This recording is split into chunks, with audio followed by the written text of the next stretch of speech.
Komið sæl og verið velkomin í þáttinn Græðum landið. Þetta 20. þátturinn af Græðum landið sem INN sýnir en þátturinn hóf göngun sína hjá INN í byrjun þessa árs. Græðum landið fjallar ýmsa þætti náttúru og umhverfismála.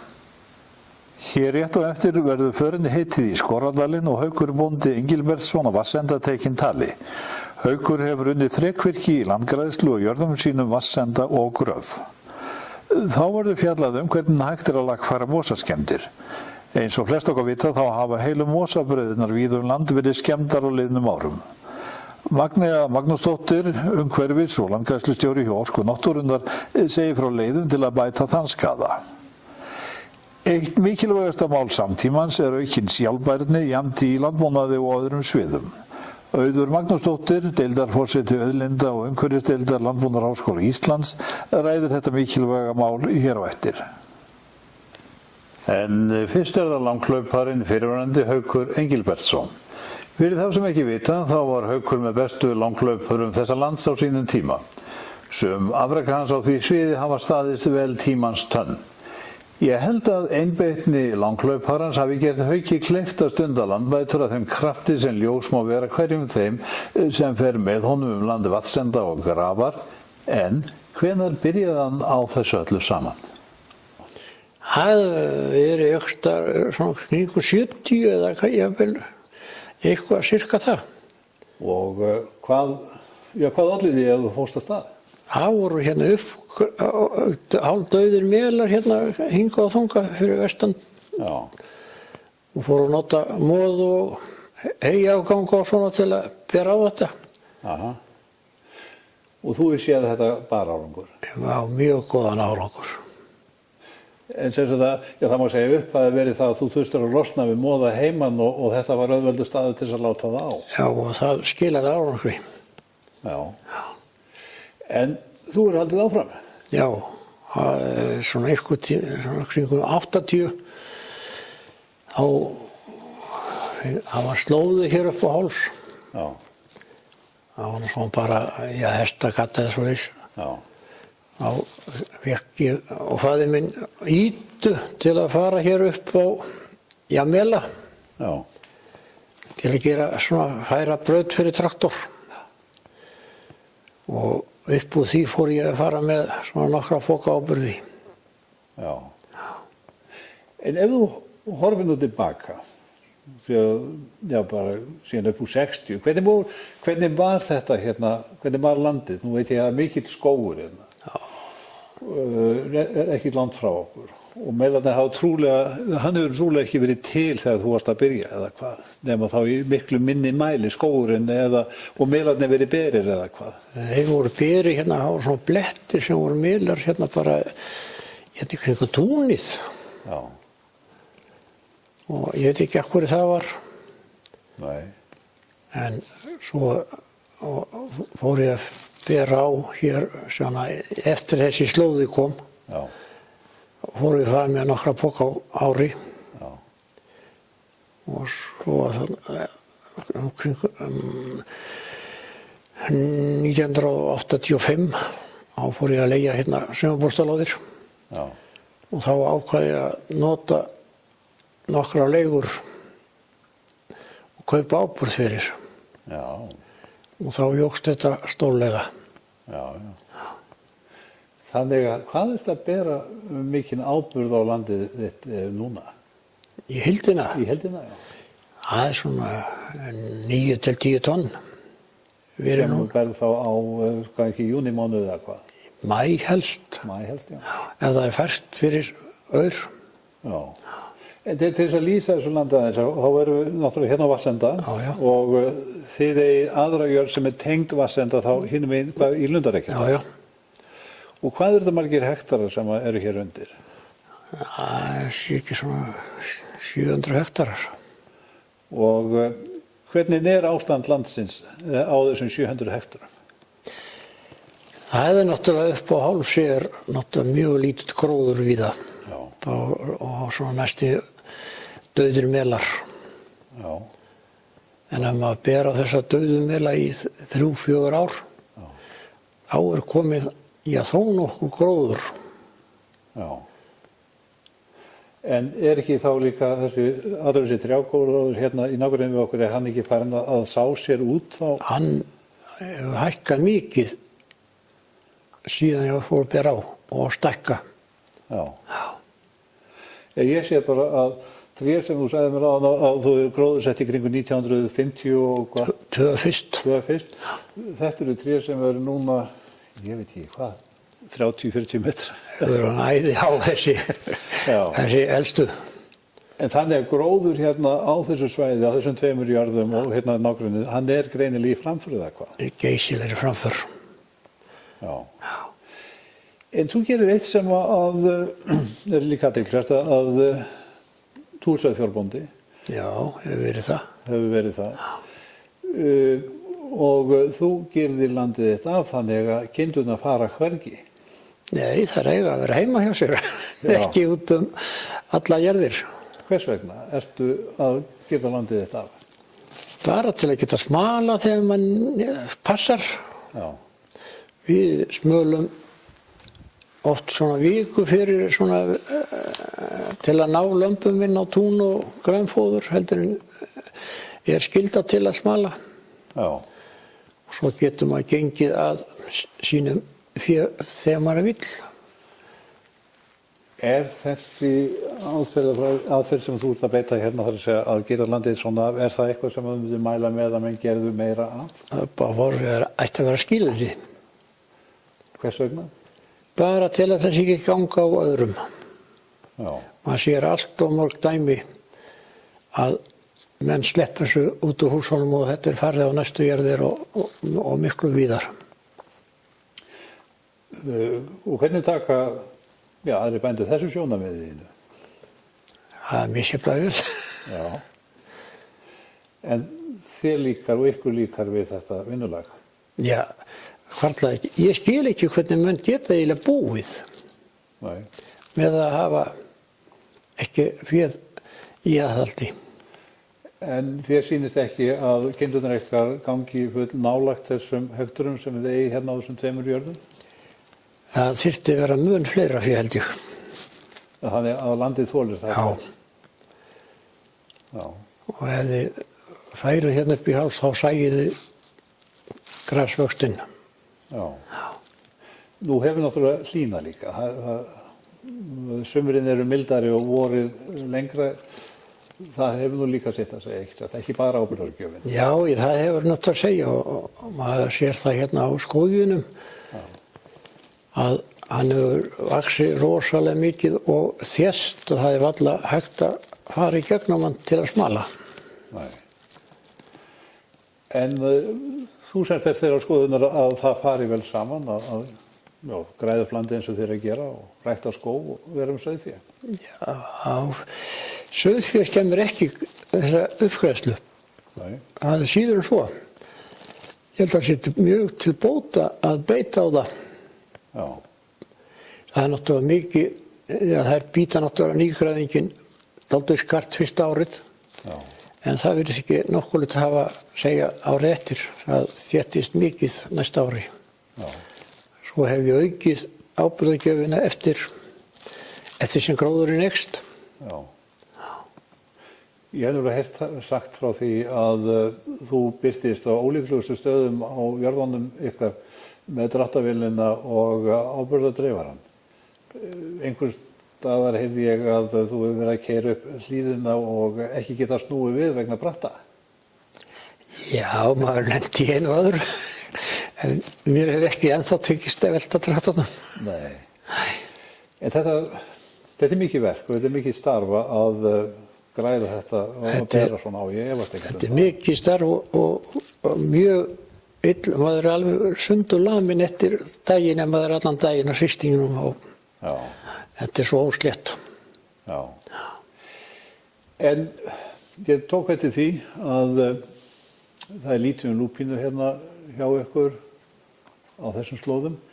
Mig grunar reyndar að þið hjónin farið gjarnan út með sveðju og vorin eða hvað og upprætið lúpínuna. Hver er þín skoðun á lúpínu? Já, þetta er illgresi. Og hvernig viltu rökstyðja það? Já, í Skorradal er hún illgresi. hefðu aldrei átt að koma. En þetta kannski allt til að ég hafa hann upp á Eiðisöndum einhvers staðar þar sem hún ekki til skaða. Hefur hún þá farið yfir land sem að... Hún fer yfir allt. Já. Við erum hérna strandlengju hérna við jörðin sem ekki er innan sumarbústaðar, svona 600-800 metrar. Já. Og rollurnar hafa aðgang að þessu á vorin. Þar er engin lúpína. Rollurnar eru bestar til að uppræta lúpínum. Já. Já. En þið styðjum svo reyndar ekki alfarið við þær því að ég semst veit að þið eru hérna að skera lúpínu á vorin ekki satt. Ég veit, förum hérna með veginum og hreinsum hverja einustu plöntu og heggan upp. Já. Hefur þá lúpína verið að eyðileggja berjamó og slíkt? Já, þetta fer yfir allt. Já. Það var feikna berjaland hérna, mörgum jörðum hérna inn í dal. Já. Það er varla nokkuð staðar hægt að finna beróðið. Nei. Hvernig sérðu framtíðina fyrir þér? Sérðu ekki eiginlega fram á það að þessar 2 jarðir villist að skógi með tíð og tíma? Já, það er náttúrulega, hérna á Vatnsendi er náttúrulega meira og minna undir skógi. Já. En það er mjög lítið og ekkert á jörðinni Gröf hérna hinum megin. Já. Nema við eitt hús, sumarbústað sem er leigður hektari, það er allt á því stórum skógi. Já. Og það er engin vandi að rækta skó í Lundvíkjadal. Nei. Og menn mættu gera meira því viltu meina það? Já, það var allt í lagi. Já. Hvað ertu með margar kindur og vetrarfóðrum núna? Það var eitthvað 230 fyrir vetur. Og það er fækkun frá fyrir árum? Það var 8500 þegar flest var. Já.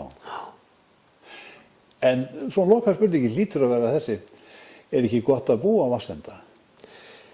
Já, ég hef alltaf tíð verið á Vatnsenda og ég veit ekkert annað hvernig það er að búa annars þar. Ég heyrði sagt daginn að þetta landsvæði væri trúlega eitt af þeim fallegust á landinu. Ég býst við að þú mótmælir því ekki. Nei, ég mótmæli því ekki.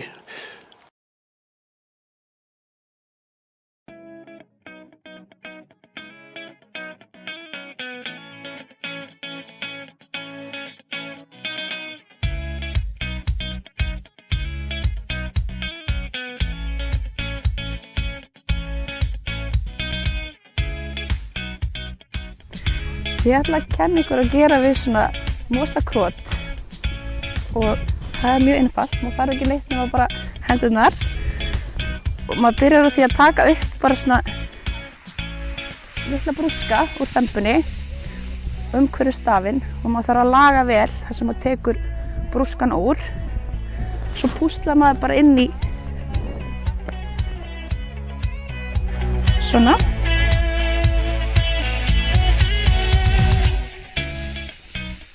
Þetta er svona cirka eins og hendin á mér. Og svo þarf maður kannski að lyfta aðeins upp brúnunum.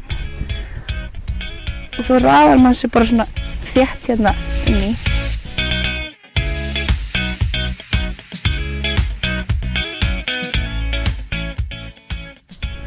Og með því að taka hérna umhverfis stafinn, þá gerir maður líka svæðið hérna ógreinilegra og þannig sést þetta ekki eins vel. Þetta tekur svo nokkur ár að lagast, kannski svona 1-5 ár og þá græðir þetta svo saman. Mosinn helst alveg á staðinum af því að maður setur hann bara þétt í, þannig að hann ætti ekki að fjúka neitt burt. Það er bara aðeins að vanda sig að reyna að láta þetta vera svona jafn hátt og brúnirnar umhverfis.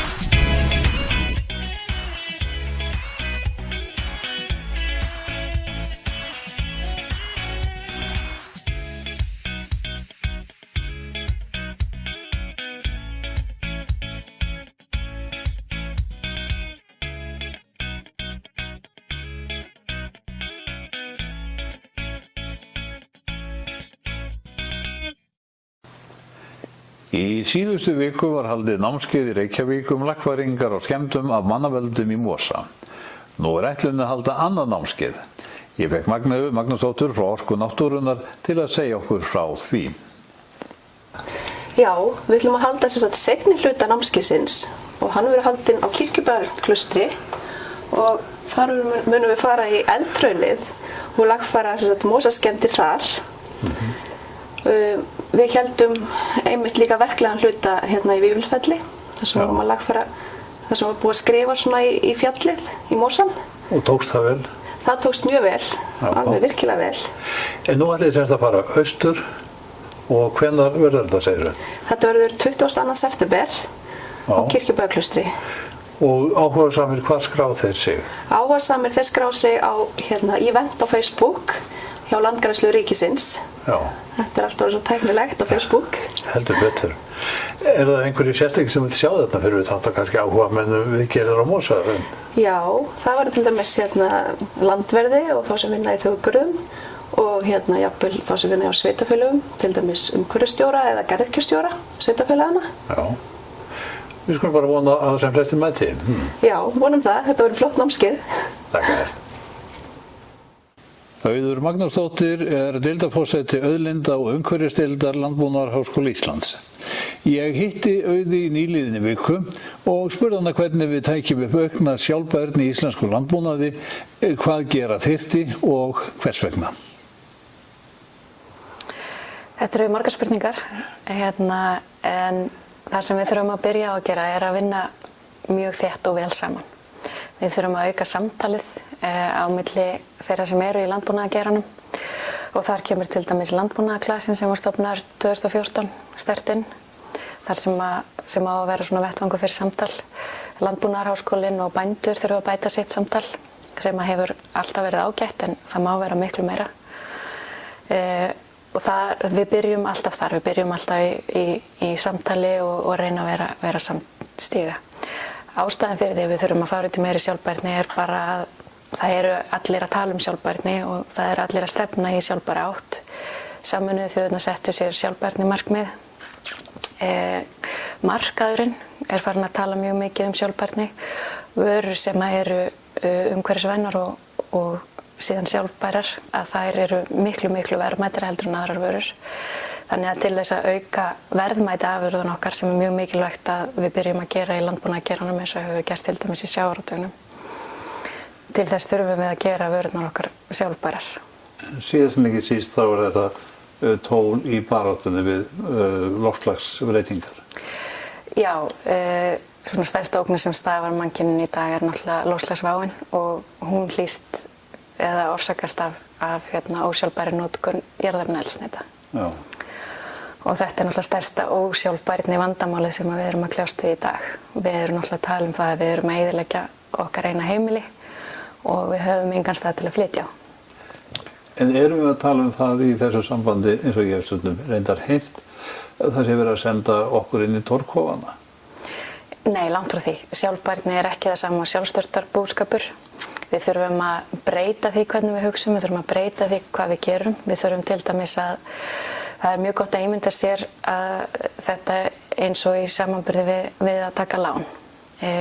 Stoðir sjálfbærni eru 3, þær eru efnahagslegar, samfélagslegar og umhverfislegar og við megum ekki taka lán sem við getum ekki borgað tilbaka í neinum af þessum geirum. Við megum ekki fara út í fjárhagslegar skuldbindingar sem við getum ekki greitt tilbaka. Við megum ekki taka landaláni án þess að skila því tilbaka ríkum af næringarefnum og líffræðilegum fjölbreytileika. Og við mögum ekki ganga á mannauðinn okkar. Þannig að við skiljum hann brotin eftir, við skiljum eftir brotin og ónýtt samfélög eða brotnar manneskjur. En þýðir þetta byltingu í landbúnaði? Þetta þýðir, held ég ekki byltingu. Þetta þýðir það að við þurfum aðeins að hugsa hlutin upp á nýtt. Við þurfum að hugsa öðruvísi og til þess að geta hugsa öðruvísi þá þurfum við að koma saman og tala saman. Íslensku landbúnaður og margir bændur, þeir hafa í grunninn rétt viðhorf, mjög margir allavega og þetta viðhorf kemur vel fram til dæmis í bókinni hennar Heiðu, hérna sem kom út jólin, Heiða Fjalldalabóndi, þar sem hún talar að við getum ekki litið á okkur sem eigendur lands, við erum umsjónarmenn landsins, við getum ekki litið á okkur sem eigendur sem að geta selt landið fyrir okkar eigin fjárhagslega ávinning. Við þurfum að hugsa það sem að okkur hefur verið treyst fyrir því og við eigum að skila því aftur í góðu ástandi.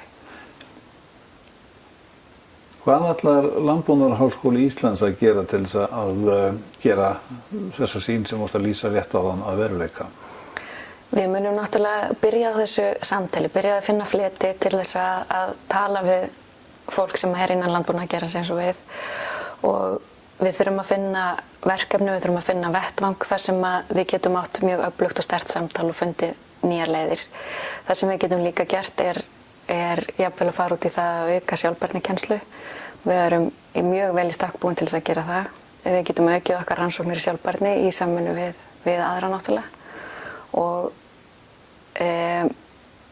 En fyrst og fremst getum við verið þessi vettvangur sem styður við verkefni sem fólk sem vinnur í geiranum, sem vill fara í einhver ákveðna nýsköpun, sem vill fara út í þróun og rannsóknir.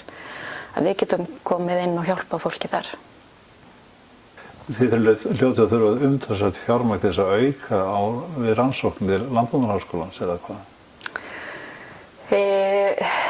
Það eru ýmsar leiðir til að auka við fjármagn. Auðvitað viljum við alltaf fá meiri pening frá ríkinu. En þegar maður að stunda góðar rannsóknir og mikilvægar eins og landbúnaðarrannsóknir eru vissulega, því að við getum aldrei hætt að stunda landbúnað. Ég held að það hljóti allir að vera sammála um það, og þetta er gífurlega mikilvæg grein og hún nýtur ekki sanngirni í umræðinu. Það er talað mjög mikið niður til landbúnaðar og það talað landbúnað eins og hann sé íhaldssamur og hallærislegur, en þetta er náttúrulega gífurlega mikilvægt verkefni 21. aldarinnar. Þannig að við höfum líka góða möguleika, þó að mér finnist auðvitað að ríkið eigi að setja meiri pening í þessar rannsóknir af því að þær eru svo mikilvægar, að þá höfum við líka góða möguleika til þess að sækja í rannsóknarsjóði, bæði alþjóðlega og innlenda. Enda innanveggja Landbúnaðarháskólans fullt af góðu fólki sem hefur nú þegar skilað miklum árangri í rannsóknum. Engin spurning. Ég nefni beitarrannsóknir, ég nefni framræsingu mýra og rannsóknir varðandi það, nú loftslagsmálin og svo framvegis. Já, einmitt. Þannig að þið hafið að nóg að taka. Já, og við getum bara stækkað og bætt okkur. En við þurfum að, ég gef mér reyndar að við þurfum að spýta dálítið í því að miðað við það sem maður heyrir utan þessum stóra heimi, þá hefur mannkynið kannski ekkit sérstaklega langan tíma til þess að bregðast við þessu öllu saman sem er yfirvofandi. Þá er ég að tala hlýnun. Nei, ég held svona í mínum svona dökkustundum að við séum búin að missa tækifærið. En við höfum, við getum hort upp á hlýnun sem er 1,5, við getum hort upp á hlýnun sem er 2 gráður, við getum líka verið að horfa upp á hlýnun sem er 6 gráður. Og við þurfum að passa okkur að við förum ekki upp í þessar 6 gráður. Þó að við séum að horfa á það, við erum að horfa á mjög alvarlegar veðurfars og loftslagsbreytingar. Það er alveg sama þó að við myndum skrúa fyrir alla krana strax. En það er ekkert annað í stöðun en að bregðast við. Og við þurfum að gera það núna. Fyrir 20 árum síðan þá skrifaði þú ritgerð loftslagsbreytingar. Já, ég skrifaði ritgerð Svante Arrhenius sem var mjög merkilegur efnafræðingur og auðvitað starffræðingur líka. Hann var svo fyrsti sem svona eiginlega sýndi fram á það að bruni jarðefnaeldsneyti myndi valda hlýnun jarðar. Og niðurlagið í þeirri ritgerð hjá mér fyrir 20 árum var sem sagt að vandinn væri alvarlegur, vandinn væri brýnn, við yrðum að bregðast við strax, alþjóðasamfélagið væri að koma saman, alþjóðasamfélagið væri að tala þetta og alþjóðasamfélagið væri að reyna að finna lausnir. En tíminn væri núna. Og þetta var fyrir 20 árum. Og það er verið að segja nákvæmlega sömu hluti í dag og við erum á miklu, miklu verri stað en við vorum fyrir 20 árum. Þannig að við bara verðum að bregðast við strax. Í lokin, leið og ég þakka ykkur fyrir áhorfið, langar mig til að segja ykkur frá kortagrunni landgræðslunnar, en þar er að finna gögn sem ég er viss að geta nýst mörgum. Sama gildir sambarilegt svæði á vef Landbúnaðarháskóla Íslands, en frá því verður sagt síðar. Á heimasíðu landgræðslunnar, land.is, er kort af vefsjá sem sýnir helstu landgræðslusvæði þar sem uppgræðsla er stunduð og landgræðslan kemur að á einn eða annan hátt. Einnig landgræðslugirðingar, aðgerðasvæði þar sem landgræðslan vann að uppgræðslu á árunum 2000 til 2015 og bændur græða landið aðgerðasvæði þar sem bændur vinna í verkefninu Bændur græða landið. Ágætu áhorfendur, enn og aftur takk fyrir að horfa og góðar stundir.